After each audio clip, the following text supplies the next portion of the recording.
CEO in Zurich Takaful, which he was appointed in 2000, since 2019.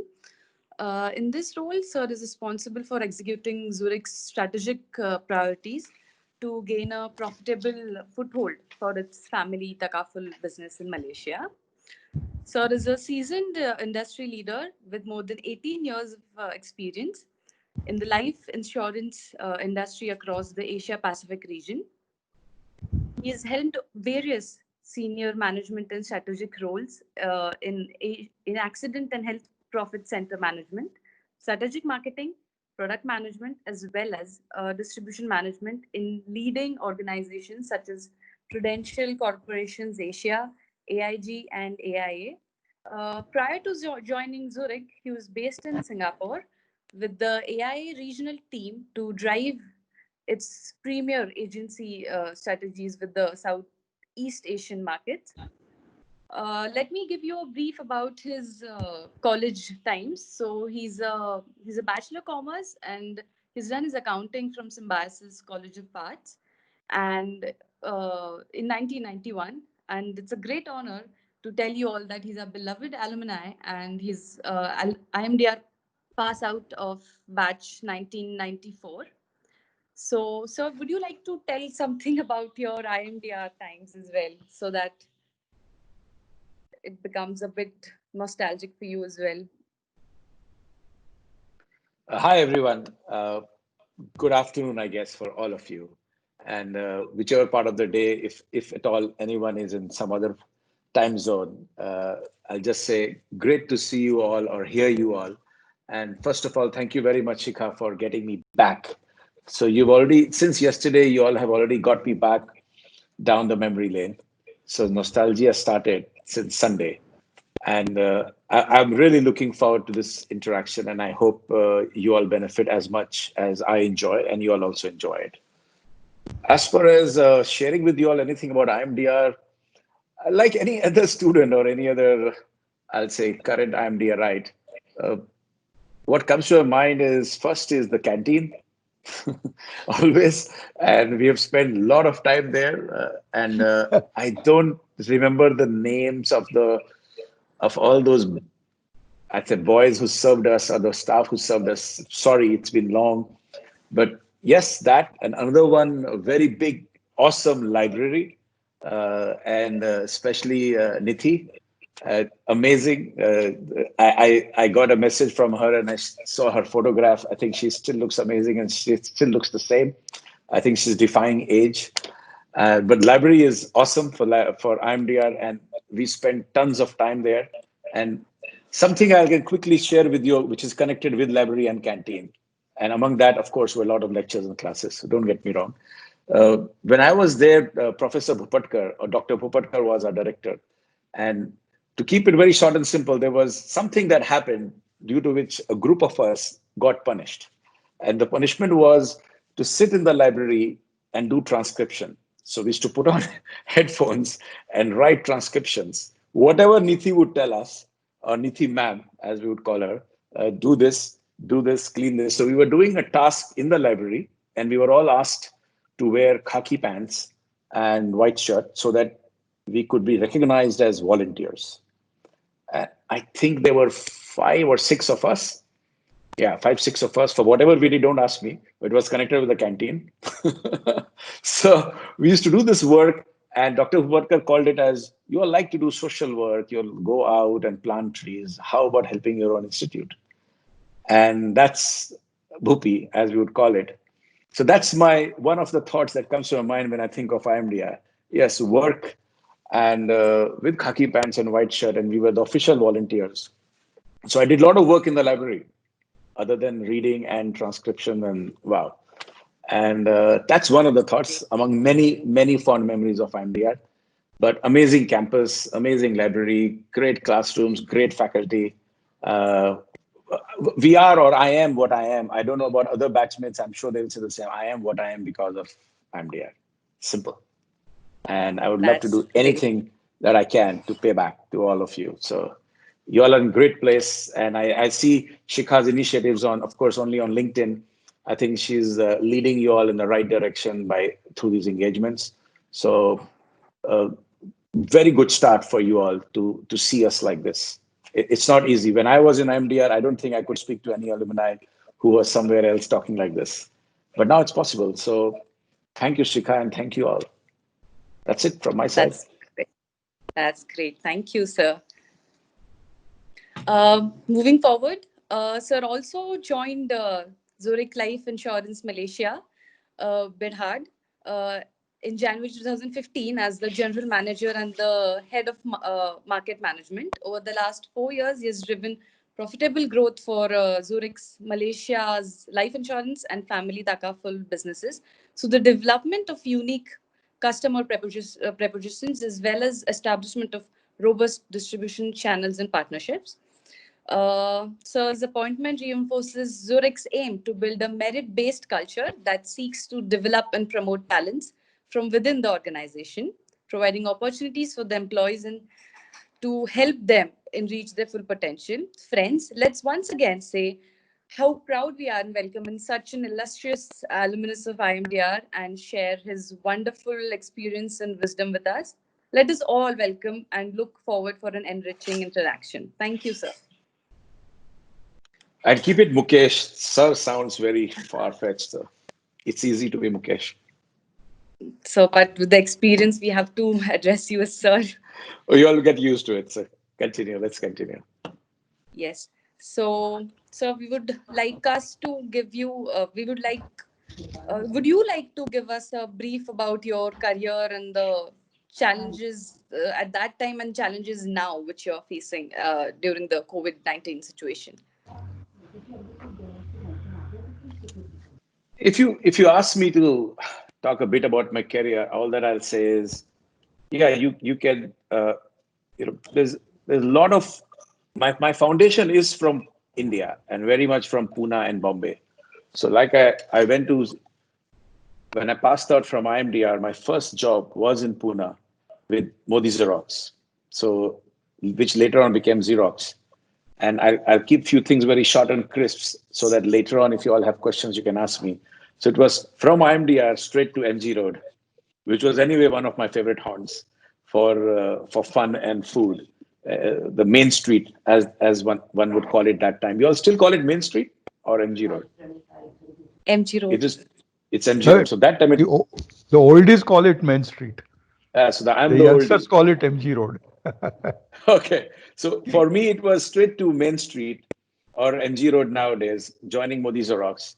And it was straight away a straight, very simple frontline sales job, selling photocopier and fax machine. And that was the foundation for me. I had a bike. So it was all about going out and making cold calls. There were territories. That time, the approach in Xerox was to give you territories. So I had various territories, including Pimpri Chinchwad, all the way to, I think, Lonavala or Talegaon, where I remember selling copiers in the Eagle Flask. I don't know if Eagle Flask is still there. It was a big factory over there.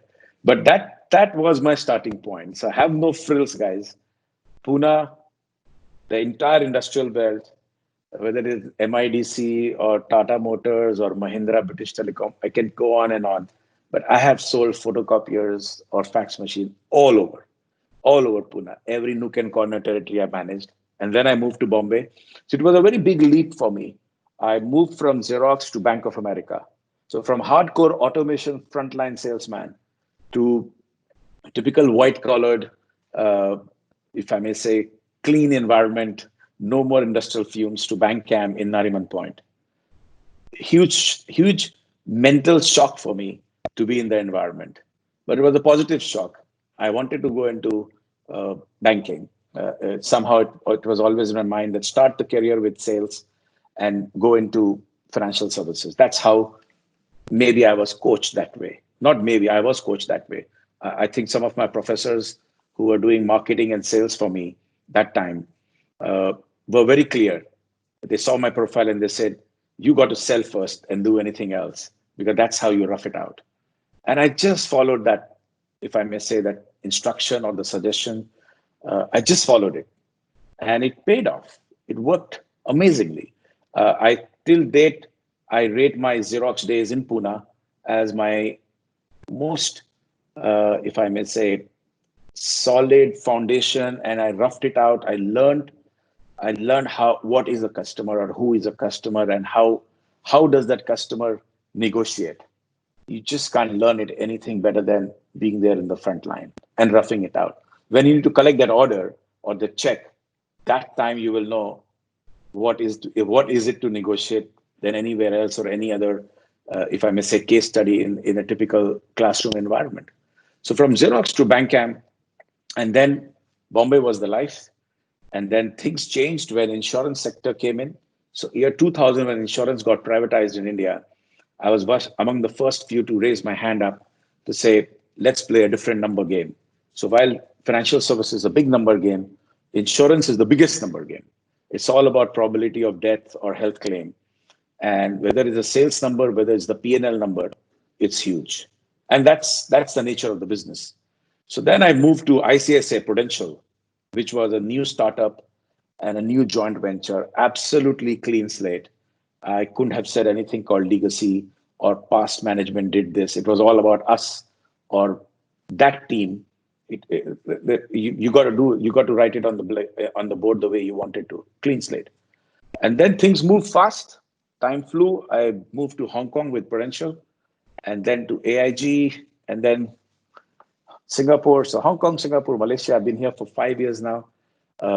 It's, I'll say, each country comes with its own package, and the package is food, family life, culture, the way the people are, the language, everything.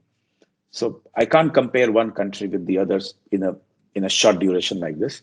But all this change, all that I'll say is was the one reason that keeps me going on, kept me driving myself. So it's been long corporate life, and I'm now 51, but just doesn't feel. Time flies, and I'm looking forward to many more years of work because you just get driven by the changes and by the things that happen.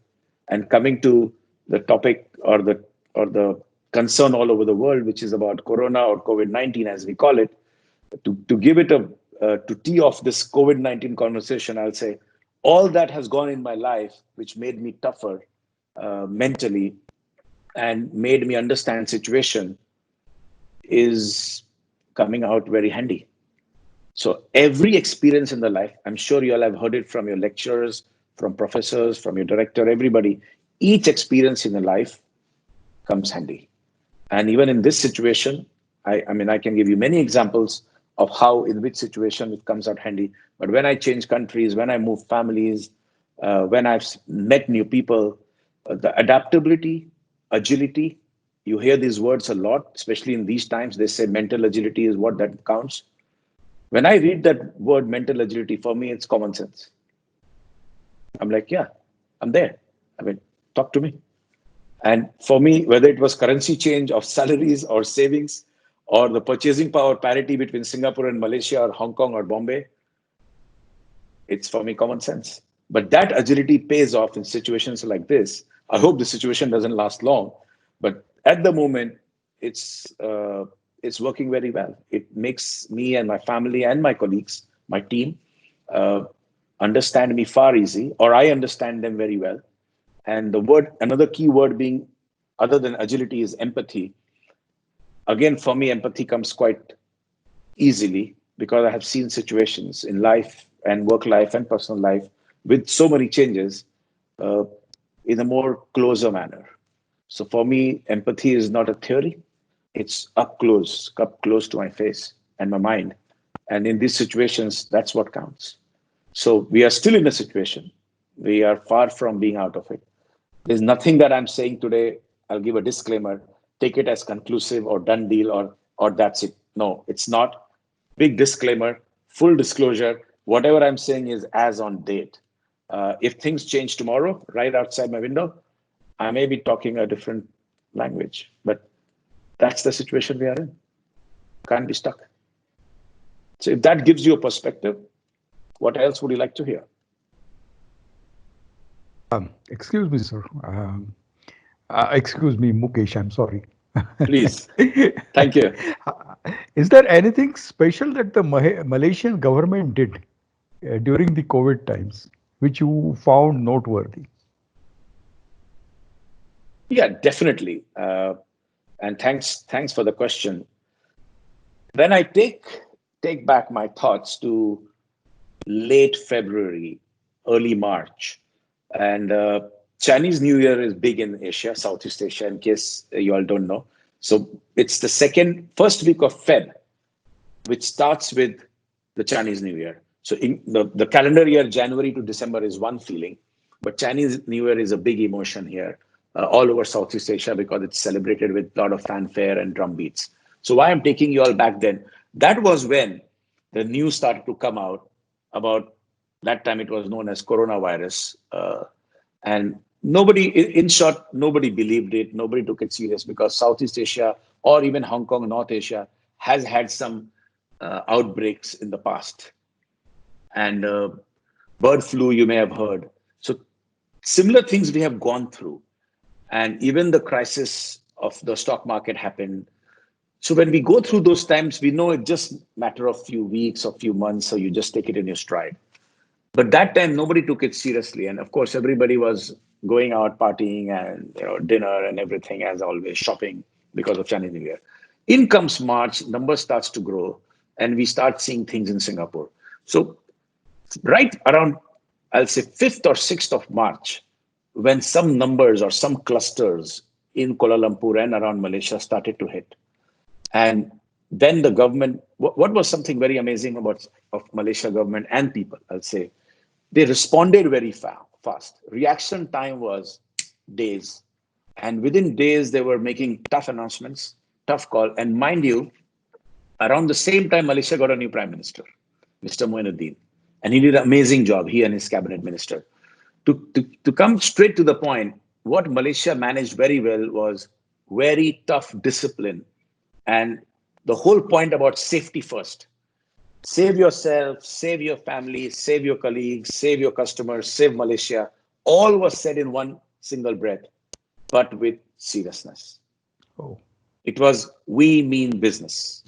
And they kept on making announcement one after the other. So I think you asked earlier about lockdown. 18th March was when we went into lockdown. yeah. And when we went into lockdown, it was complete lockdown straight away. Unlike some of our neighboring countries like Singapore, Thailand, Indonesia, who did play around with the word lockdown and they were a bit partial. So some of my friends in Singapore, they were saying, hey, we are out cycling or biking, or we are out for a walk with family because it's lockdown and we are not going to office. I said, what do you mean? It's lockdown and you're walking on the seaside, or Singapore has these very nice jogging tracks and biking tracks. I said, that's crazy. You got to be back home. They said, no, why? I mean, we are fine. You guys have problem in Malaysia. We don't have.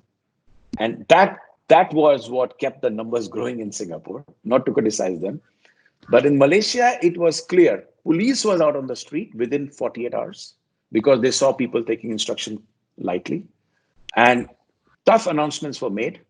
I'll give you a very good or easy example of my neighborhood where I live.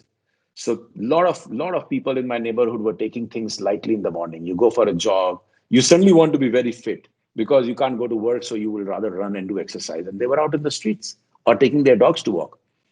A police came out very tough. They said, don't do it. They still did it. Next day, they came in the morning, arrested all those 10 guys. And all well-placed, educated people.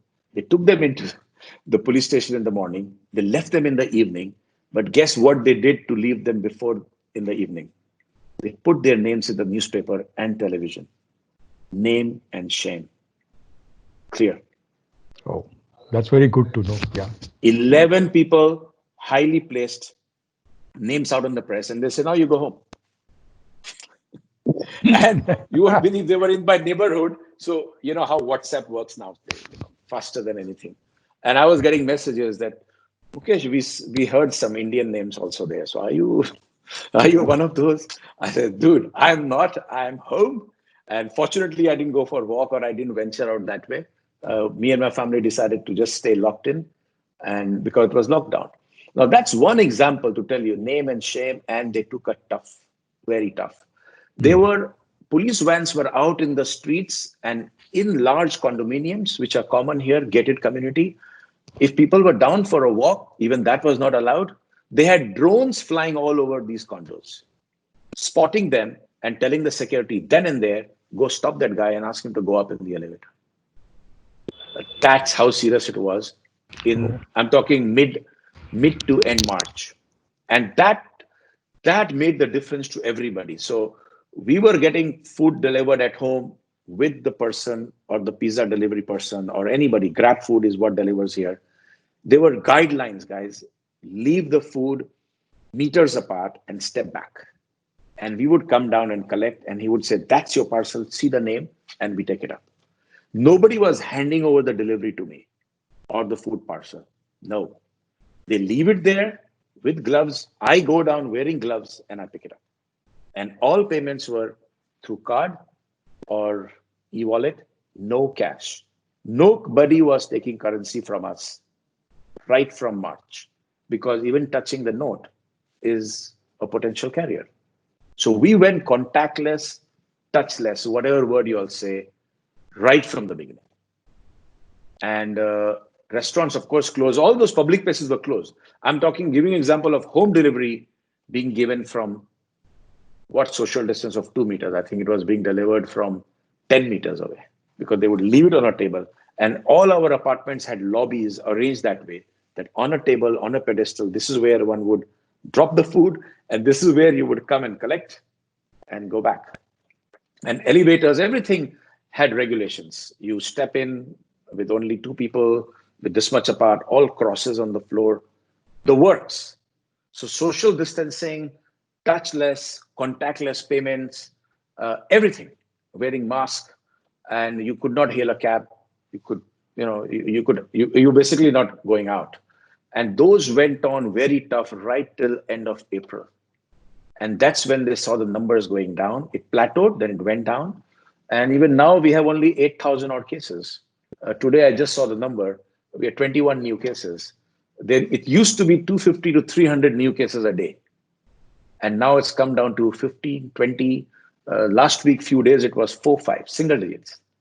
And now it's 20, 21 a day. That's it. So right from full control, complete lockdown, which was called movement control order, MCO in local parlance, which became controlled MCO, which was CMCO, and now is recovery MCO, which is RMCO. So now we are coming back to office. So we are now 50% back to work. This is my office, by the way. Was buzzing with activity till about 4 months ago. Now it's lonely. It's almost end of day, but it was same. The noise level was same in the morning. The decibel levels haven't changed. And I'm among the 50%. I have a flexible timing, to be honest. I can work from home. I can come to office.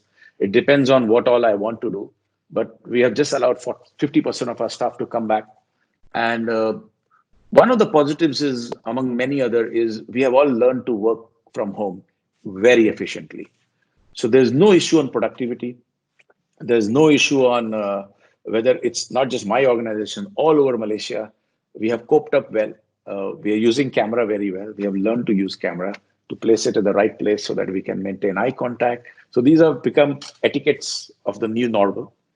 And new normal is not just social distance, but also, as I said, safety first and empathize. Even through technology, even through cameras, even through Teams or Zoom calls, whatever medium we use, we empathize. And we have to make sure we're staying safe and mentally stable. Stress levels goes up, and one needs to manage that also very carefully. So if I have to keep the sequence: safety first, empathize, build confidence with empathy, that we are in it together. Very important feeling in Malaysia, we are in it together. All corporates were doing things in their own groups, and Malaysia government was doing things in wider groups. We are in it together. Lot of public address, a lot of simple and effective communication, whether it's through social media, mostly through television. Government, the health ministry, the health minister has become a star now. He would come out on TV exactly at 5 p.m. every day and make the announcements clear. So disciplined, predictable, transparent, smooth communication. That kept everybody together. And these things mattered a lot. Yeah, great to lot. hear this. Things to learn for us. Whether we will or not is a question, but I hope we follow these kind of examples. Thank you. Thanks a lot. Anybody else would like to say or ask anything? Sir, It would be better for me to I would, reply. And sir, I would like to ask about life insurance sector because I saw that students are reluctant to join life insurance with the fear that it might be very difficult or tough job. Uh, how did you get success in such a sector where people fear to join sometimes or they have some reluctance to join? What qualities are needed to become a good professional in life insurance? can I ask you or anyone a question? And is it still, it's 2020, is it still that in India or Pune, people are thinking, why join life insurance sector? I thought, I thought me and many of my friends right from 2001 smashed that topic. In 2001, it was a topic. In 2000, it was a topic. Why are you joining life insurance? It's not a topic anymore of why. It's part of financial services. So your question tells me there is still resistance. Before I really answer, I would like to hear other students. Resistance for what or why? Add some color to your question, then I can give you a better answer. I actually gave a small introduction right in the beginning. I started my career by selling photocopier machines and fax machines in Xerox, Modi Xerox. Somehow I still can't believe, and I know there are so far 113 participants, and I'm sure a lot of you are students. I heard that in 90, 91, 92, 90, when I was in commerce, when I was in MBA at IMDR, everybody said similar emotion was there. I want to be a product manager. I want to be a management trainee. I want to join Levers or Procter and Gamble, or we don't want to do frontline selling. And then insurance becomes very cheap, or it's LIC agent, right? That's the image in India, or image was there. I don't know if it's still there, then it's very sad. But if it's things are, I mean, students are still saying the same thing since what we said in 92, 93, 94. I mean, I'll say very unfortunate, guys, very unfortunate. You all are either not reading or some super senior is passing a wrong vibe. And that's sad. I'll just say very simply, I will sound biased. I will. I started my job and my job role was sales executive, Modi Xerox, MG Road, above Shanhira Heights. If Shanhira is still there, is Shanhira still there? Yeah, I think it is. Okay. So Yeah, anyway, I'm not too address sure. doesn't matter. What I said in the beginning, from IMDR, I went to Main Street. That's where I parked my bike. And I used to go up in the morning, prepare myself, the sales bag. That time it was all brochures. Now, of course, it's all iPad. But I won't bore you with outdated conversation. I'll just say I'm very happy I started my career as a sales executive. And you think my batchmates did not get to those so-called, I'll say, so-called white-collar job and with fancy titles like management trainee, or some of them even became product manager or assistant product manager or assistant vice president. And there were these same Procter and Gambles of the world and Hindustan Levers of the world. Or that time, DHL was very happening. They were paying very well. Their starting package was one of the best that time. And my batchmates joined there. And I remember some of the fun things I would get as message. How many copiers have you sold today? As if, you know, my sales manager is asking me. Or you are a SE, sales executive. We are territory managers or branch managers. I got all that. But I never felt bad because I went with my mind open. I will sell and I'll sell my way through. And I'll give, I mean, if I have to take names of those who made it so clear, three gentlemen. Of course, Dr. Bupatkar, our director, Mr. Parag Shah, I don't know if he's still attached, but he used to take lectures on sales management. And he used to run his own company in in Pune. And Mr. Anand Vardarajan, who was our marketing. So sales was different. Again, a lot of you get confused with marketing and sales. You want to do marketing. What do you know about the market to do marketing? Ask yourself first that question. And if you are a fresher, many of you would have worked after your graduation and then doing a PGDM. They will be in a different zone, I'm sure. But those who have finished your graduation, whichever stream it is, arts, commerce, engineering, and gone into PGDM, they would be in a different zone. So those who have worked will know what I mean. Go out there and work, then you will know what is a market or what is a customer. So these three gentlemen, Anand Vardarajan, Parag Shah, and Dr. Bhupatkar, they did study all of us. We used to go through workshops of career guidance or career a counseling session, and everybody has their strength, natural. I was told very clearly by all these three gentlemen, Mukesh, you must start with sales. And Parag Shah was, of course, biased because he was a sales guy. Brilliant man, very clear. He used to take sales management lectures and told us, some of you are fit for sales. And I was one of those. Even Mr. Anand Vardarajan, he said, before we do STP, I still remember segmentation, targeting, positioning, Philip Kotler, blah, blah, blah, target market. He said, पहले कुछ बेच के तो आओ, change तो निकालो, किसी के जेब से रुपया निकाल के तो दिखाओ. And that's what I remember that these people said. Even Bhupi told us, or told me at least, because he would do a lot of these one-to-ones. He said, you must be, his favorite was system approach. He said, before you get the system approach, get one thing working. Get the transaction complete. And transaction is, you choose your product, of course. I chose copiers because I was very impressed by Xerox. And it's my own way of, you can say, choosing a product or a line that I liked. Whenever I read about Xerox salesman, there were that time two quality salespeople in the world. One was Xerox, another one was IBM, both office automation. Today, office automation has got redefined, so I can't give you those examples. Or some of you are so young, you won't relate to my examples. But that time, there was either an IBM salesman or a Xerox salesman. I said, I will be a Xerox salesman. And I went for 2 campus interviews, just for the feel of it, by the way. I was clear I was going to Xerox. So I was doing my own interviews in MG Road, going to the sales manager and actually saying, boss, I want to join. And he said, you all do PGDM, MBA, will come and talk big, target market, this, that, positioning, branding, advertising. I want you to sell. And salesmanship is as simple as that. Sell it, man. Can you sell it and get the check out? Or now you can say, can you get the payment made? And if you all are in that zone, please shake up or wake up yourself.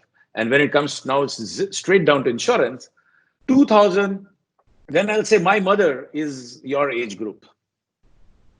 I hope you get the joke. She's 77. When I left Bank Camp to join ICICI Prudential, my mother asked me, why are you leaving a bank job to join insurance? And you know what she said about the job?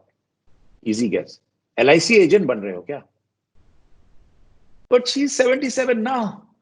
And that time I coached her. I said, Mom or Mommy, wait, let me do the job. Then I'll tell you whether I'm a LIC agent or what. I'll tell you later.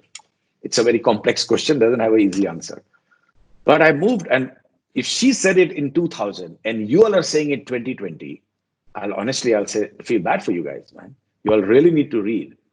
I will not promote insurance sector over the other. I have sold car loans. I have sold credit cards. I have sold loans against collaterals. I have sold salary account. I have done asset liabilities, you name it, the entire retail banking. I'll say the whole financial services is fun. Insurance is amazing. India is really knocking the doors of growth.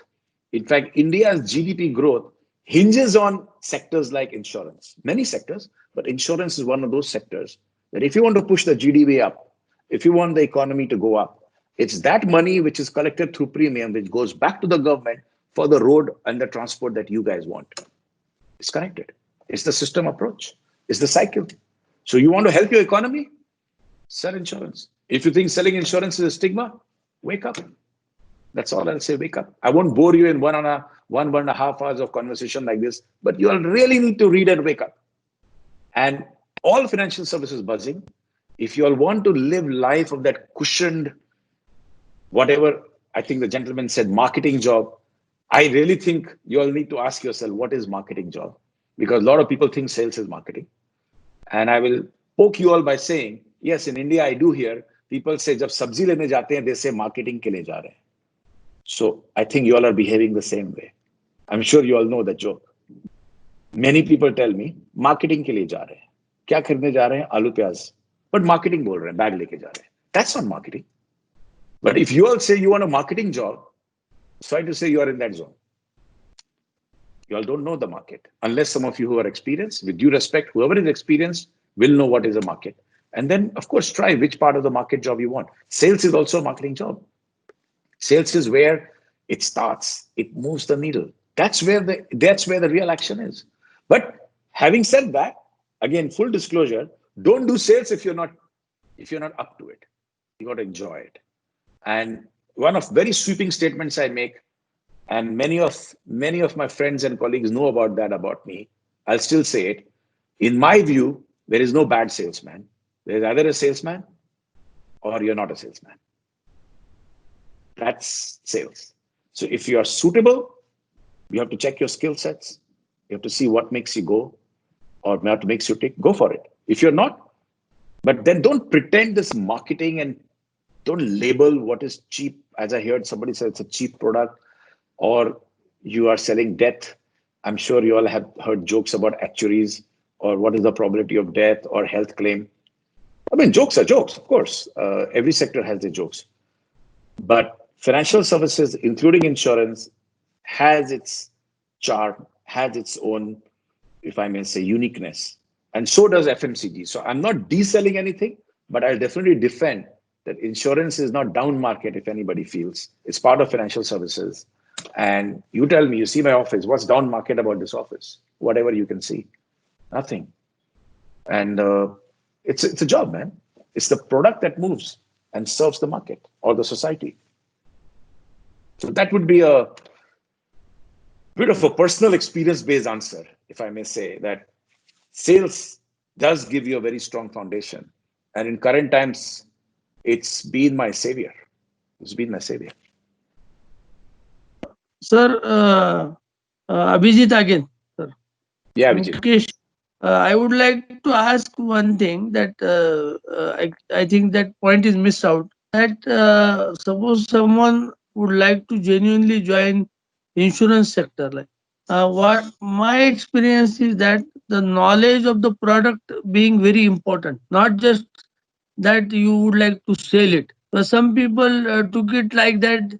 I'm going to sell means I will do hard selling, but it doesn't work. It requires, from my point of view, what are your views? I would like to know about this.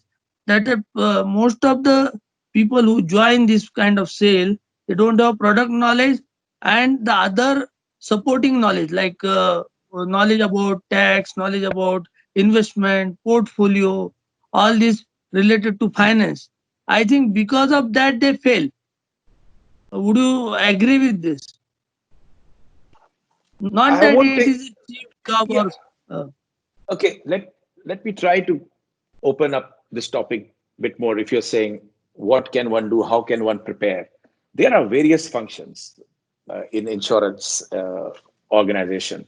So again, you got every student, every aspirant has to look at your strengths. So if you're very statistically savvy, if you're very, econometrics is your favorite, then you got to look after profession or a line which is all about planning the numbers, which is called actuarial science. And actuarial is a certification by itself. I'll say then those who are with that bent of mind can go towards that. Some of our students or some of us like to be in a risk management job. So there is actuarial job, which is about probability of numbers, which is the real deal, the core of the product. Core of insurance product is the number game, or is the number which is priced based on probability. So a student can prepare themselves if they are statistically or econometrically driven towards actuary, or if they want to manage risk, Then they can go into areas like underwriting. Then, of course, there is product management and sales management. Sales management in insurance is hardcore. Hardcore. It's like absolutely going out in the street.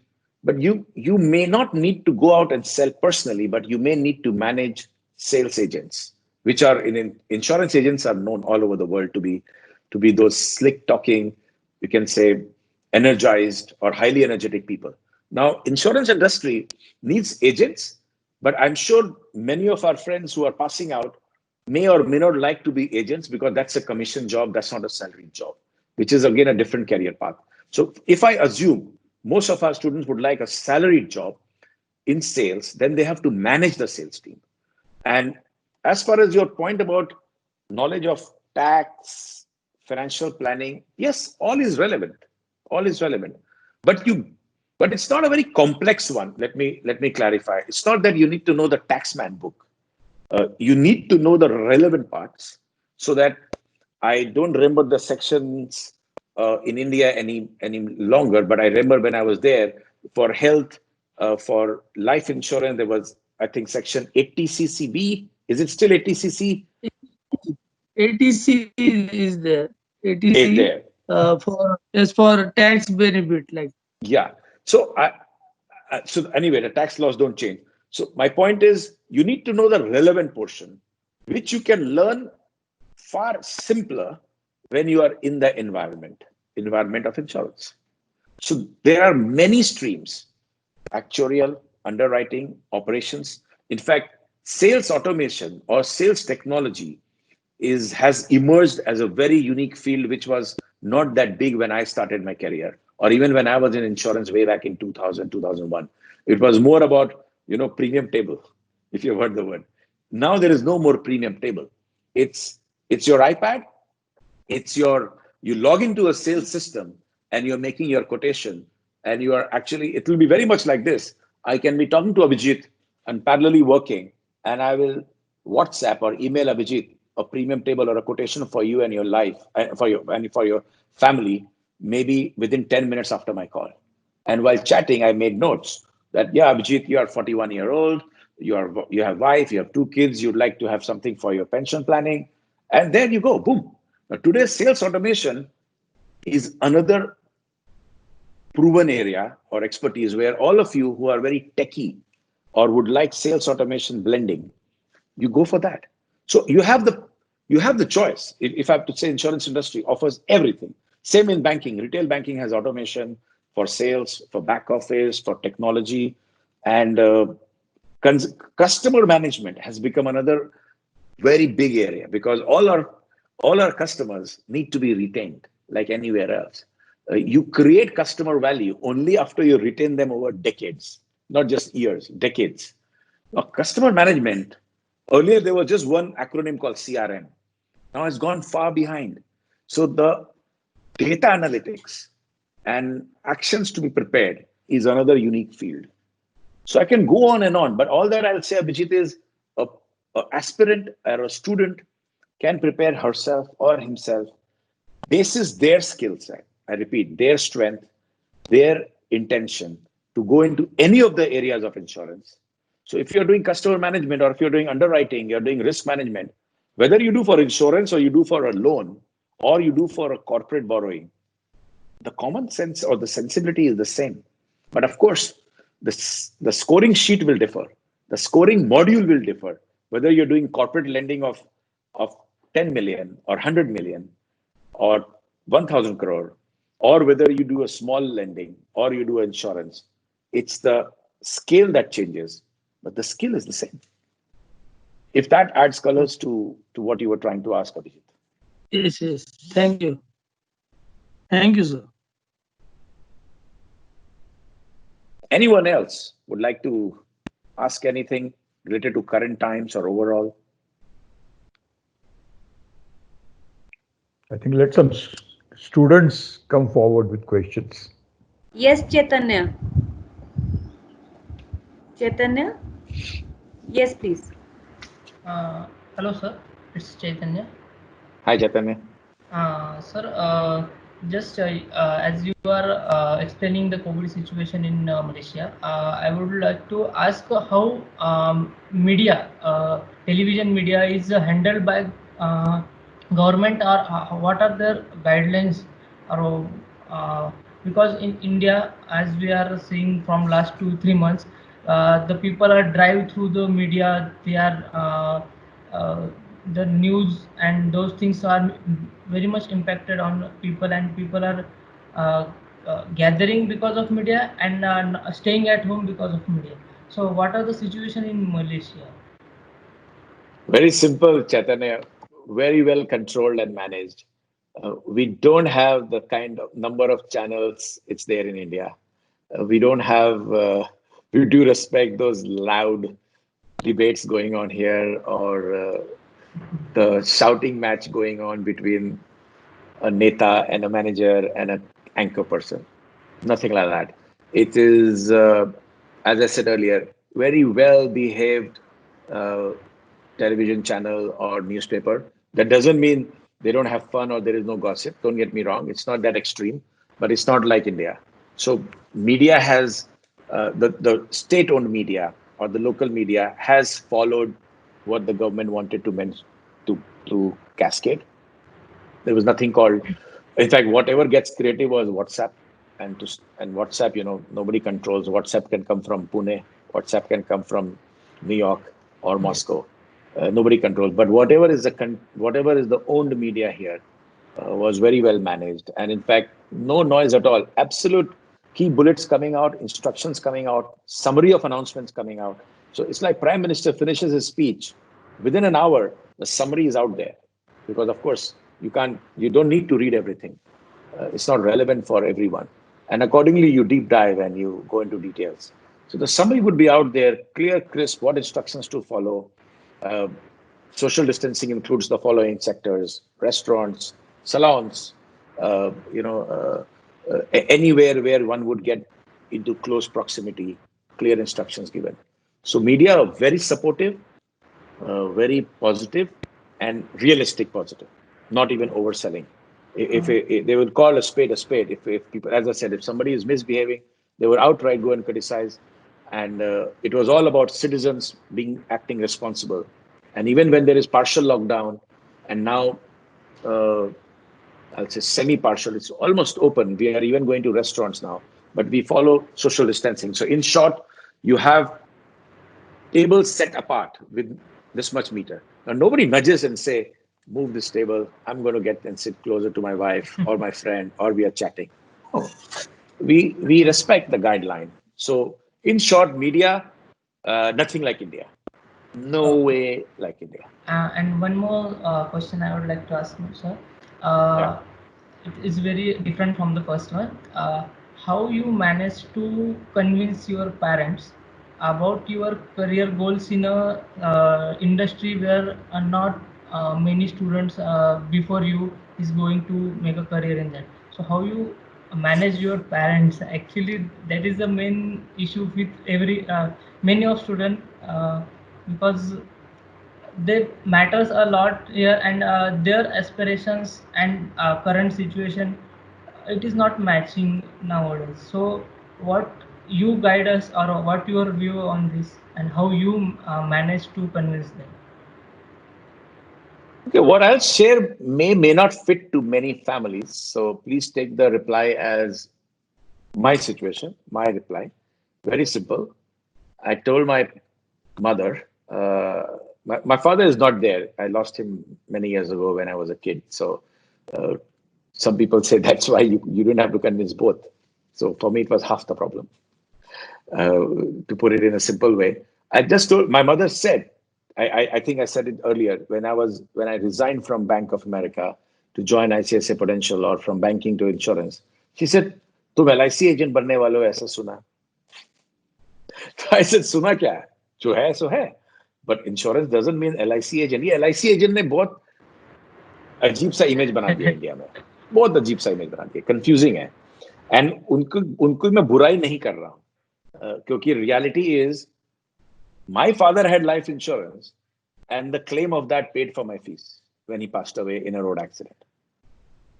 Now, to come to the story, very simple. I told my mother, the claim that you remember that we got after dad passed away, and we were a big family, that's the money that got us going, right? She said, yeah.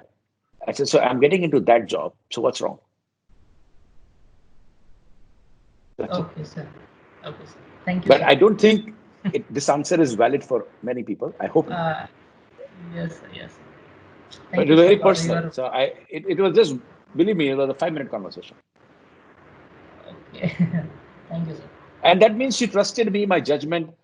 And I've been very independent right from the beginning. So you can again give credit to my parents, my elder brothers. They all helped me to be independent. So I, even in my campus days, I didn't ask whether I was going for this company or this company.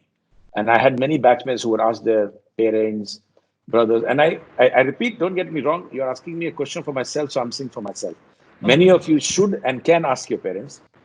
I was Yes. more independent. So I said, I'm joining. By the way, when I joined Xerox, I had the same question. My mother said, same tone में, मैंने सुना तुम salesman बन रहे हो. तो बाद में बोला, मैंने सुना तुम LIC एजेंट बन रहे हो. तो MBA पढ़ा, इतना मेहनत किया, ये किया, वो किया, और तुम सेल्समैन बन रहे हो. मैंने बोला, हाँ, सेल्समैन बन रहा हूँ. तो ऐसे उसमें प्रॉब्लम क्या है? I said, a job is a job, and I'll get paid for it, and I'm excited. And that's one thing I'll at least definitely say I appreciate about my mom. She said, if तुम्हारी मर्जी, तुमको मजा आएगा, करो. Yes. That That's was her word. enriching. There was no fancy jargons of organization behavior from her. She would just say, तुम्हारी मर्जी, मजा आएगा, करो. बस कर लिया. तो सेल्समैन बन गया. फिर सब कुछ कर लिया, तो वैसे ही चल रहा है तब से. I just wanted to know about the current job scenario in Malaysia. How are the businesses are hiring people, or are they laying off the employees? So how is it going on in Malaysia, sir? Too early to comment in a conclusive way, because lockdown has just opened up, and as I said, we are 50% at work, 50% from home. So it's all, everything is in a partial mode. Layoff is not very prominently felt, but yes, there are data getting released by the government about unemployment rate going. So some sectors are more affected, especially airlines and hotel industry. To be specific, these two are most affected, and business turnover is down because nobody is going to the hotels, nobody is flying anymore abroad because airports are partial lockdown. So that's where I'll say jobs have gone away. These two sectors are affected, and that has added to the number of unemployment in the country. But it's very difficult to say whether the job market is low or not. I mean, some sectors are hiring, some sectors are not, or they don't need to. But there are some, especially the IT sector is on its way up, and they're getting more and more job offers, and they're getting more and more people. And outsourcing is increasing, because when you want to downsize, you want to outsource. So again, the economics just shifts. Realistically speaking, it doesn't really disappear. It moves from one balance sheet or one P&L to the other P&L. So other than these two sectors, which is airlines and hotel industry, I'll say things are looking fine and coming up. It's far from normal, but it's coming up. So difficult to say if job market is bad. I don't think it's bad. It's okay, but depends which sector are you looking at. Okay, sir. Thank you, sir. Yes, Divya, I see your hand raised. Yeah. Please ask your question. Yes, ma'am. Hello, sir. Good evening, sir. Hi. So, I wanted to know about the tourism industry of Malaysia, as all the holiday destinations are there, like Batu Caves and Petronas Stars. So, how is the COVID impacting the tourism industry there, sir? Internal tourism is on its rise. So, to be very frank, I'm sure you all are reading, you can't fly in from anywhere. There are restrictions, or there are what they call travel bubbles. So countries which have had controlled numbers. So for example, somebody from New Zealand can come in, and he doesn't have to follow the quarantine rules. Somebody can come in from Hong Kong or Australia, but some countries you have to come in and quarantine for 14 days. So which tourist will come in to see Batu Caves and stay in hotel locked in for 14 days? You can't. It's not practical. So external tourism is down, but internal tourism is up. What I mean is, we are all traveling within states. Malaysia is small, but still reasonable size, much bigger than Singapore. So we can go to some interesting seasides or mountainsides. So internal tourism is really up. Even me and my family will be taking a break in the first week of August. And I saw some other colleagues messaging me that they just came back from family. So people are traveling. So consume Malaysia, or other internal consumerism is on a high. Buy Malaysia. And that's where all these seaside resorts or holiday resorts are full house now. So that's the answer. Internal tourism is up. Okay. Global tourism is down. Okay, sir. Thank you very much, sir. Lahari, please ask your question. Yeah. Good evening, sir. I'm Lahari. Hi. Sir, so my question is like the relation. We all know that the relation between Malaysia and Singapore is very prominent. So how did the COVID situation impact the export and import between these both countries? Again, your questions has many undercurrents, so I'll skip that. One is we are neighbors, absolute neighbors. I mean, we can drive to Singapore, we can take a train to Singapore, or we can fly to Singapore. So it's like all options are there, all transport methods, modes are there to access. There is not too much of import-export that happens within Singapore and Malaysia because it's part of the same, if I may say, geography. So there are very few things. The biggest export product or the import product for Singapore and export for Malaysia is, guess what? Water. So Malaysia exports water to them, drinking water, I mean. They are short on drinking water, clean drinking water. And I won't go into details, but you can Google and read. Now that can't change, that can't get impacted, right? Water is an essential product. Who or whichever circumstances will compromise on importing water or drinking water? You can't. So I'll again say no major change. All as usual. Okay. Whatever threads you all are reading is only you all are reading. Here all is okay. Okay, sir. Thank you.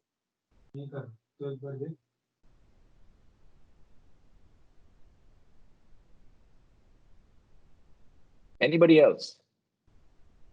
Yes, Shruti, I can see your hand raised. Please ask your question. Yes, thank you, ma'am. Hello, sir. Hi. Very good evening. This is Shruti here. Hi, Shruti. Yes, sir. So I see that recently your government also urged consumers to, spend more on Malaysian goods to recover, economy from this pandemic. And even India is having the Atmanirbhar thing going on. So would you like to comment on those lines? And also I would like to know the impact of COVID-19 on your insurance sector in Malaysia. So what would be the planning and next steps that you would suggest, to recover the maybe loss that would have happened in insurance sector? Okay, let me take one by one. You first asked about what? Comment about governments, spending vocal for local. Absolutely. So it's the most commonsensical thing to do. It's just like I answered the previous question, what happened to tourism? Tourism is on its boom, but internal tourism. So whether it's India, whether it's Malaysia, I think everyone knows traveling from overseas, people coming in and people going out is going to be very tough now. Even when things open up, the caution is going to be high. So you got to go for local, and you must consume whatever your country makes, because that will help the GDP. So that transaction, as I keep saying, my favorite word, that drives the economic activity. And the higher the economic activity, the better for the economy. Even simplest of the things that you organize, let's say, an event where you have catered for food from outside, and you have a food caterer who's supplying you food for, let's say, 100 people or 500 people. Now that is creating job for so many people. So Right, you know sir, how the... sorry to interrupt, but sir, do you think Malaysia has the capacity or substitutes to that extent, to switch to Malaysian products? Like, are the quality and availability both equally competent enough? I'll say that shout for go local or consume what is Malaysian is relevant to what is available for Malaysia. So let's take it in the right context. Nothing can be literally taken as 100% local consumption. It can't be. So what is made in Malaysia, what is therefore being sold in Malaysia or made available will be consumed in Malaysia. But if you, for example, if you want to buy an Apple phone, how do you make that in Malaysia? Malaysia doesn't make it. So you go to an Apple store and you buy it. So I don't think one has to, or nobody takes it to that extent. You take it to the extent, what is a broader message, even for India, and I'm not physically there, but the context is the same, is you got to encourage made in India or made in your own local way, whatever you can. But what you can't, you can't. So if you say, can Malaysians switch to that local manufacturing of certain goods? No, they can't. I mean, Malaysia has only one car manufacturer. So are you saying everybody is going to buy that and nobody will buy Toyota, BMW, Mercedes, Porsche? No, that's not the case. But what they are trying to say is, if you can buy that Malaysian car, make it your first choice. But if you can't, or if you don't want to, so be it. Same thing in India. So you have to take it in a right way. It's not 100%. That would be my reaction to that. And your other question was, other than this, self-reliance was, you said something else? Insurance sector, impact of COVID on insurance sector in Malaysia. Yeah, the impact is there. So basically, sales is down because customers are not in the best of mind to meet a salesperson or do a virtual call like this to close a transaction. So sales has not been the same, especially when there was a lockdown. It was total standstill. But I'll move fast to the current date, as on date, it's on a bounce back. So if you remember, I did refer to, you got to stay connected. When you're talking safety first, you have to empathize and stay connected with your customers, with your staff, your colleagues. And that connection does create the feeling of, if I say teamwork, so when we want to bounce back, we get back to the same people saying, let's do something. So now we are on a bounce back. We lost a lot of business for about 60 to 90 days, but now sales are coming back, but we can't recover that. That's bad news. We can't recover what's gone, but we are trying to get back to the volumes. So now insurance is, I'll say, among the less affected, to be very specific, because it has created the fear. And I'm sure Indian companies are experiencing the same. When you go through these times of an outbreak, which is absolutely unexpected, you are suddenly reminded of the concept of insurance. Because right. Insurance is for the rainy days.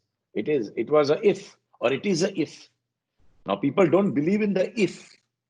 So they challenge and they say, who cares? I'd rather enjoy and buy my favorite, let's say, product with something else.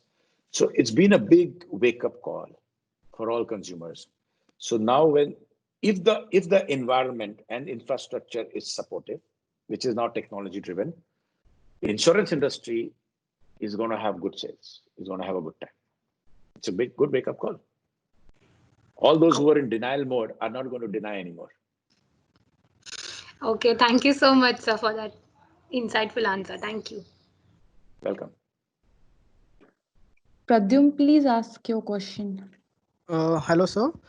So as we are freshers, so what do you think the skills we'll be needing if we are entering insurance industry? You haven't figured out still what all I said? So I got a good experience in my internship in which I had to do cold calling.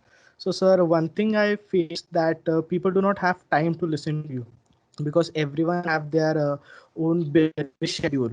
So sir, even though if we have good skills, but what if that give the time? So that is the thing where I think the freshers can struggle more. See, skill set is not one size fit all, first of all. So it's not just a sales career that you have in any industry. Sales is one of the options. So suppose a person is not comfortable with sales call for whatever reason. I will not go too deep into You can make a big deal about cold calling. I can say doesn't matter, but I know you can be hesitant. It's like stage fright. When you go up on stage, all those who have gone on stage, you will know what is stage fright, especially when you go to a new audience, or you go up for the first time, or you go up in that audience or in that infrastructure for the first time. Your legs are shaking. You get tongue tied. It's like that. So I'll say relax. You got to. So answer to stage fright is what? Go up on the stage and try. You will get hooted, booted. You'll come down the stage sulking. So go back next time. So skill set, when you're saying, I just can't give one answer to all.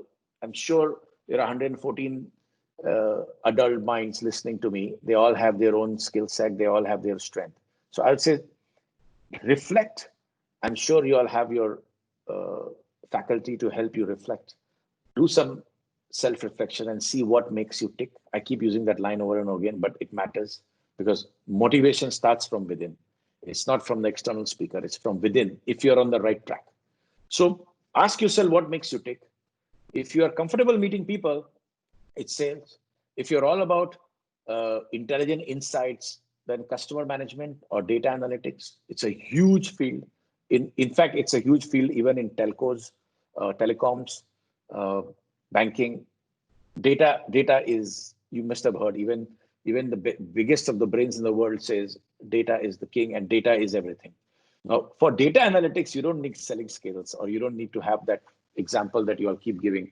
I can't make sales call, or that's not, insurance is just not about selling. Insurance is, that comes last actually. If you think that comes first, no, that comes last.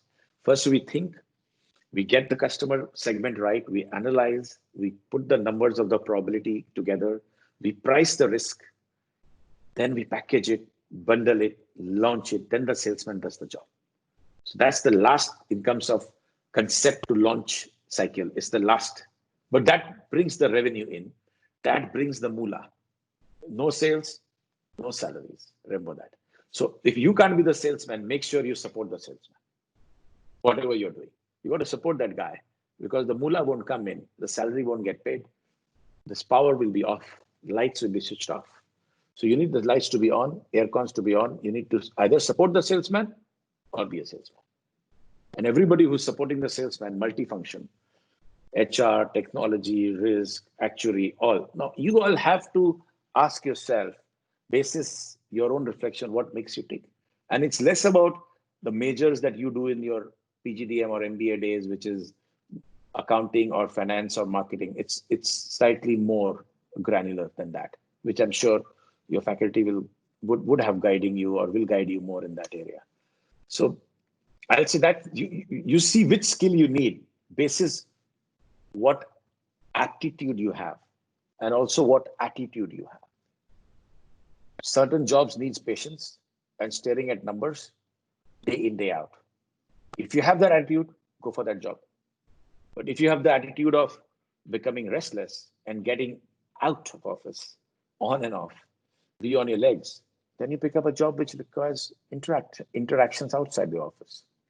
And that attitude and combined with aptitude will get you the skill set. I hope I answered. Thank you for the advice. Yes, sir, definitely, sir. Thank you. Aishwarya, please ask your question. Yes, ma'am. So, sir, hi, my name is Aishwarya. Good afternoon to you. What I wanted to ask was about the insurance sector, especially like, are there new policies that are going to be launched by maybe your company or in Malaysia because of the pandemic? Or are there any plans to revise the old policies, maybe term insurance or something like that? Bit of both. We always recycle what we have, and in the situation which is right now we are facing, again, can't answer one. It depends on the segment, income segment, and some psychometrics also play a role. Some people have preference for certain large protection, as we call, like somebody would like to cover themselves for millions, and somebody would like to be covering just for 100,000. That would be enough. So we do both. We recycle what we have, make it more fresh and contemporary. And we also create a new product or a new proposition. And the new is rarely super duper new, means never done before. That's difficult because in insurance, there are few clear needs like health insurance, or the two categories is health and death, what we call mortality or morbidity. Among these two categories, you keep playing, and then comes savings and pension, and then you play there. So there's a lot of creativity in bundling it to make it feel fresh. But if I have to be very honest, at a macro level, it's not refresh. But we don't say that in the market. We try to make it refreshing. We package it so well that there is a wow factor. That's the job, that they say. That's like creating the pull factor so that there is a head that turns and says, wow, I want to check that. So to get the head turning, to get the eyebrow raising, we got to create the pull factor. And honest answer is nothing is really new, but we make it new. Okay, sir. Thank you so much.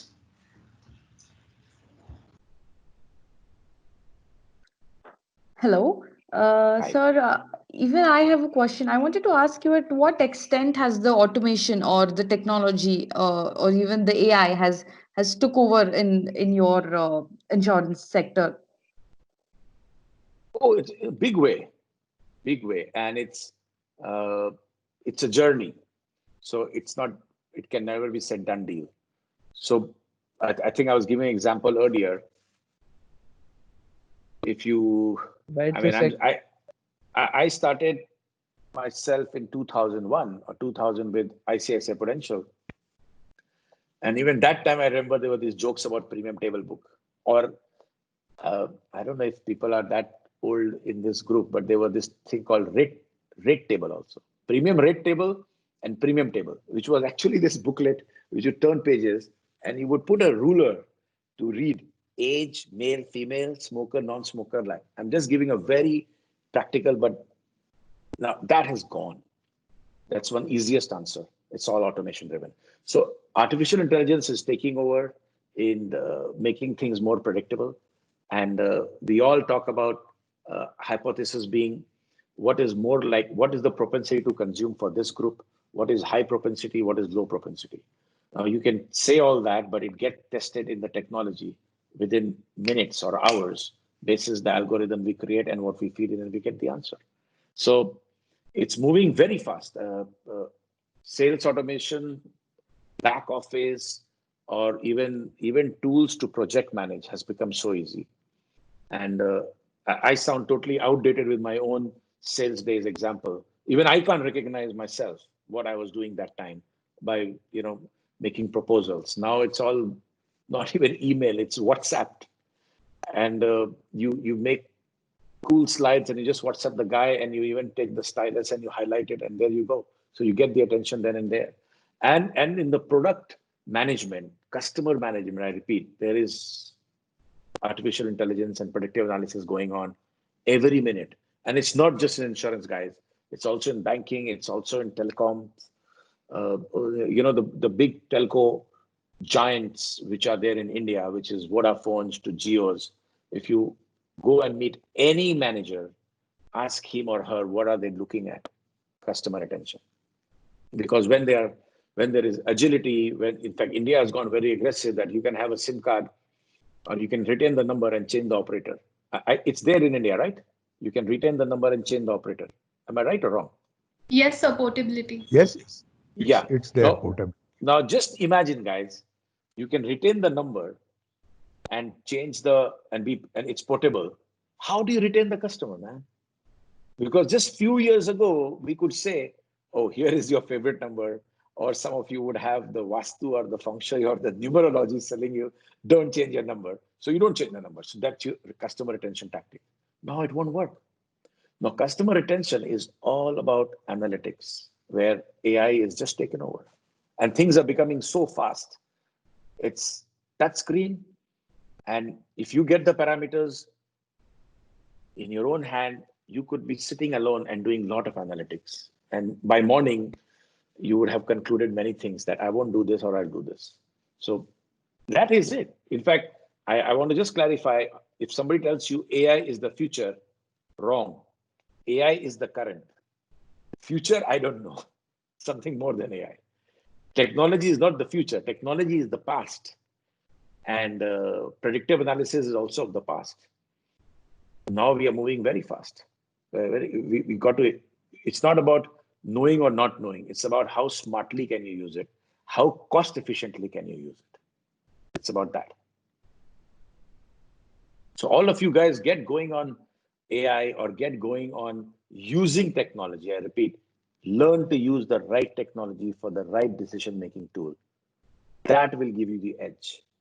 If you're not there, even in sales, technology is taken over. Even in frontline sales, technology is taken over.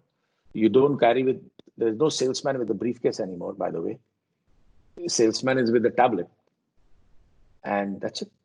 There you go. You have everything in the world in your tablet. I'm talking to you all on a tablet, by the way. And the whole world is here. And it's all on clouds. So I don't have to worry about memory anymore. I change my hardware. So I refresh. Done. 2 minutes, 3 minutes. So-called database, laptop will crash. Well, how will I do if I... What are you talking? It's not going to happen to you. Unless you're not saving it on the cloud. And that is also rare because you would be in an environment where you will automatically save it. So it's automatic saving for me. I don't have to be reminded. And that's the world. That is the cloud now. This cloud doesn't rain. For this cloud, you don't need the umbrella. For this cloud you wait for it because you download everything you need. If I answered? Yes, yes. And that was a very witty answer. Thank you so much. We have a next question from Divya. Divya, please pitch in. Yeah, sir. So, good evening again, sir. So, I wanted to ask, adding to the topic that is going on. So what I wanted to ask is, as there are no door-to-door marketing right now, means as you have said that AI is taking over. So, what kind of challenges is faced by the company when they are selling the insurance online? Because when we are going door to door, you can speak to the person, you can pitch in very nicely by saying good things, as their face-to-face conversation is more comfortable. So how are the challenges when you are facing selling it online? That's my. Okay, there are multiple things over here. So just one request to you all, and especially to the faculty. Please correct the students. There's nothing called door-to-door marketing. Door-to-door is sales, and sales is not marketing. You're again forcing me to tell you all are in the same zone. If you feel bad, feel it because you asked for it. You're in the same zone when somebody is going to buy vegetables and they say, I am going for marketing. India में सुना है ना, हम marketing जा रहे हैं. अरे marketing कहाँ जा रहे हैं? आप खरीदने जा रहे हैं आलू प्याज और बोल रहे marketing जा रहे हैं. So you are saying the same thing. There's no door-to-door marketing. Marketing is the big picture. I take my word back, sir. Yeah, so your faculty needs to really brainwash you all. Sales is different, marketing is different. So anyway, you touched that chord, so you got it from me. But my point is, when you're talking about door-to-door sales getting replaced by online sales, I'll say it will coexist, guys. It will coexist. The population for India or for many parts of the world, I will say, is large enough. There is a lot of segmentation, income strata, demographic, education, everything. So there are people who don't want to buy online, let me tell you. It's not that they can't, they don't want to. They have their own trust factor, lack of trust, I mean. Insurance has got to do a lot to do with trust. In fact, that's where I'll say, I'll bring back the example of this label called LIC agent. LIC agents have tons of trust with their customer. You all need to meet a LIC agent to know, or an insurance agent to know this point. Meet the agent and meet the customer who's been serving each other for last 8, 10 years or 12 years. See the trust, amazing trust. Now that trust is so far not getting translated via AI on online media. But I may be wrong 6 months down the road or 1 year down the road. So there are enough new startups who are smashing the sales through online transaction. But there is also a limitation of the risk management because you can't assess the body, because life insurance is about you're assessing the body.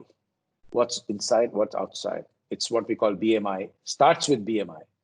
and which is the body mass index, by the way, and goes on to the details of your pulse rate, heart rate, diabetes, everything. Now, so far, again, I keep saying so far, no AI has taken over that. So online sales of insurance, offline, via manpower, face-to-face, all will coexist. At least in most of Asia and even world, it will coexist. But the ratio will differ country to country. So if you guys want my guess for India, I'll say India will dominate with face-to-face sales for years to come, in insurance sector at least. Online selling is going to be a baby, infant industry, rapidly growing, but will not beat face-to-face sale because the product and the consumer is not yet ready. The trust is not yet got replaced. And you meet an insurance agent, test this trust factor, then you all will know my point. Otherwise, you won't understand. So it will coexist. That's my simple answer. Coexist in a big way. Okay. Thank you, sir. A last question, sir. Sir, as we now the situation of COVID has risen, so do you have any policies coming up for COVID itself? We are trying, but it's not easy. So I'll talk about Malaysia market. Many players have developed certain offers, but to be honest, we always had health benefit or insurance against health situation if you're hospitalized for any virus or any natural illness. And in that, COVID is inclusive, but nobody had to mention COVID because it was all viruses. So one answer is it's already there. But like you, many customers still ask us, does it include illness or cure for COVID if I'm hospitalized for 10 days or 14 days or whatever? So we've all got offers going on. We are also refining the marketing angle so that people can recognize that whatever health benefits, the suite of health benefits that we are offering includes viruses like COVID or any other outbreaks now. So we are all there. We were there, but what we had to do was sharpen the pencil a bit on the marketing angle. Now this is the angle. So this was about marketing and not selling. Yes, sir. Rakesh this side, sir. I was asking one question that how you managed to get yourself back on track after getting a rejection, that on the first date of your sales to the today's date, that how you transaction taken place of yours, the evolution of yours, that how you now easily convince the people that what exactly whatever you are doing is a beneficiary for them only, but in the real picture they're not getting the what picture exactly being shown in market right now. How do you think one gets over any rejection? It's not about graduation to post-graduation. What is your point of view? What I think in that case that the rejection part brings some more of the knowledge to myself, because whatever the preparation of mine is may not be a satisfactory at that position of time. So I need to learn more on that work and try to put myself in a more comfortable position and try to arrange other person to be a very, very comfortable position that yeah, whatever I'm doing is a beneficiary for you only. So why won't you not take the beneficiary of it right now only? Okay, I'll just say a good old saying, practice makes a man perfect. Simple. So you get rejected, you try again. You get rejected again, or something doesn't happen. I will in fact not even use the word rejection. I somehow don't use the word rejection. I say something didn't work out as much as I wanted it to be. So I try harder. So if you ask me, how did I manage to convince, or how do I manage to convince now or later or earlier? It was all practice. So you go and do, you start your job, day one doesn't look good. You go for, let's say, certain meetings, you feel out of place. You're not getting the context. People are, it's very tough when you go to a workplace environment, especially if you haven't worked before. And I didn't have too much. I had some work experience because of my personal interest in certain part-time jobs, which I did. I, in fact, worked for Indian Express in Pune. I was lucky enough when Indian Express was launched in Pune way back. I'm sure you all are young enough, you don't even know. I was part of the startup team, and I was working in the circulation team, which was very much interested in getting newspaper distributed. Now, when I go for those meetings, you just don't get it. Suddenly somebody is hyper, somebody is cracking jokes, suddenly somebody is trying to make a point, you don't get it. So what? It goes back to mental toughness. So you try harder next day, you read a few things. I'll keep saying, keep practicing and do some pre-work. Each time I went for meeting, or I still go for meeting, I have to do pre-work, homework, pre-work, pre-reading. Even today, before I came on live, Shikha and Shruti would know, I did a small quick call 30 minutes before I come on to live with you guys. Why did I do that? One was the technology test. Second was just to get familiar. And that was my pre-work. Yesterday, I made some notes, and I was thinking in the evening, what would I like to talk and what would I like to share? Without pre-work, I wouldn't be able to perform today. And that's why before I dialed in, as per the time, I dialed in half an hour earlier to do some pre-work, chit chat. It's called warm-up. It's called breaking the ice. That's pre-work. So simple answer. I don't know about rejections. I don't know about how to influence, how to convince. I know about practice. I know that. So I practice then, I practice even now. And that makes me ready. And when you're ready, you're ready. That's it.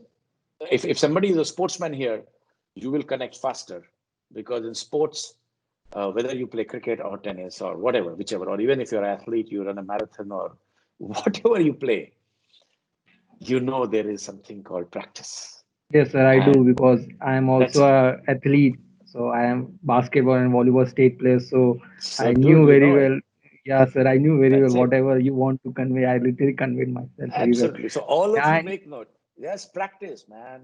Practice. Do pre-work, practice. Sports people are out there in the ground early morning dribbling the ball, right? So when you do basketball, before the game, you go, you warm up. We do.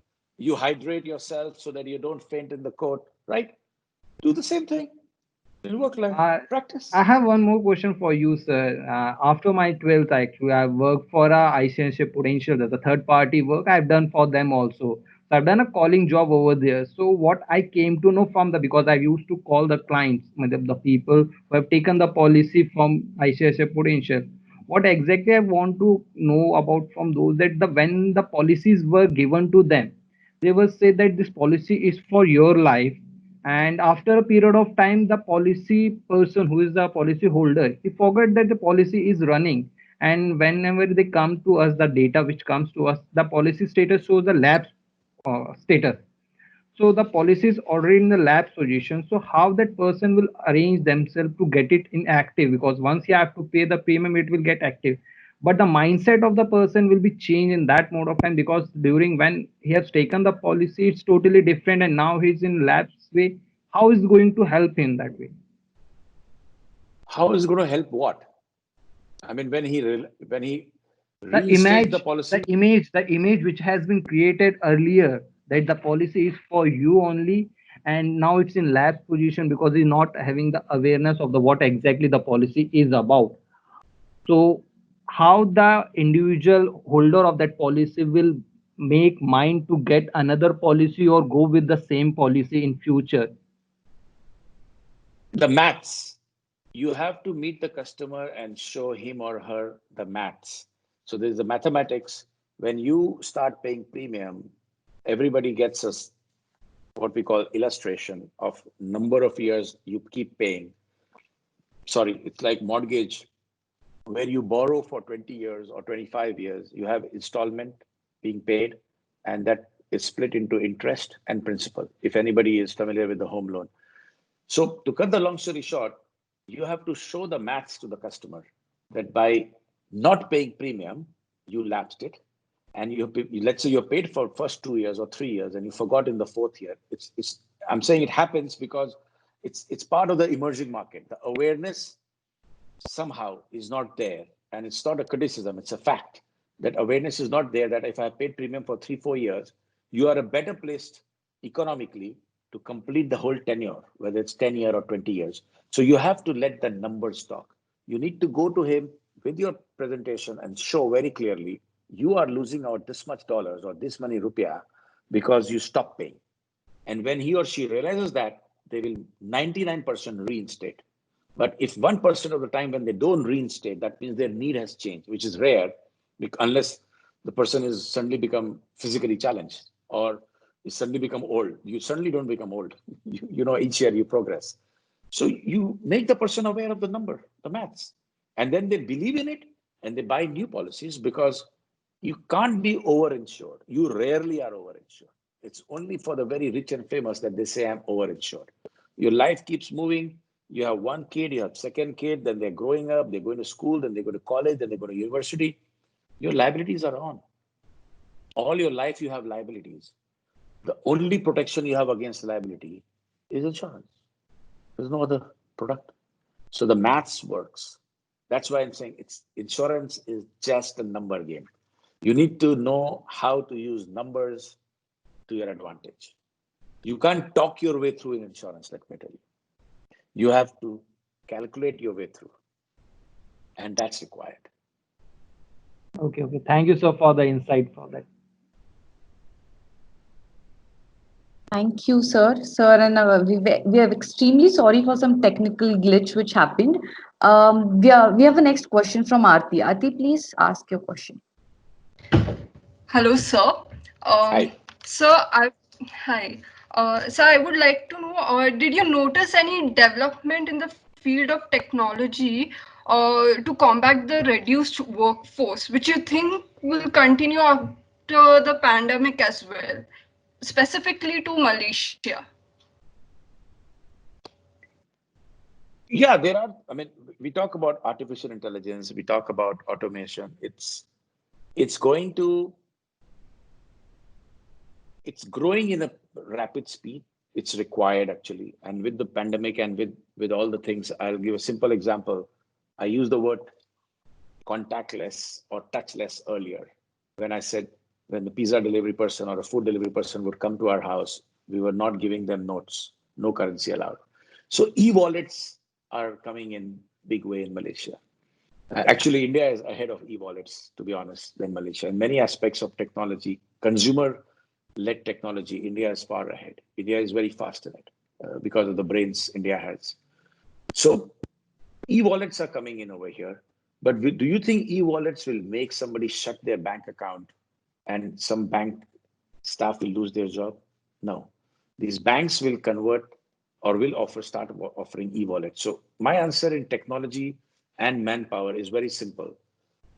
The skills that has to be developed to protect your need for role or jobs. If you stay stagnant, you may become irrelevant, irrespective whether there's technology or no technology. But technology is going to nudge you and poke you because the way the organizations are adapting to technology, the skill set required is going to change. And I think I answered the question somebody else asked, is there less jobs or more jobs? I said, depends on the sector. Some sectors are hiring, some sectors are not. Same way technology is quickly making service or enablers far easier. But to manage the service, there's still a human brain or human somewhere involved. But that human or that person or that talent, let me put it that way, needs to have more advanced or more contemporary skill set. So to be relevant, you need to be on top of the use of technology and the knowledge of technology. So it's rapidly increasing. I mean, you're asking me for Malaysia, I'll say yes. You go anywhere, it's the same thing. Every facility, whether I said it's touchless, contactless, so we need e-wallets, we need more scanning of services than even noting it down. So now you just switch on your camera and you scan whatever needs to be and you read it and you feel it. Now that's taking over everything, but talent is required for that as well. Did it answer or no?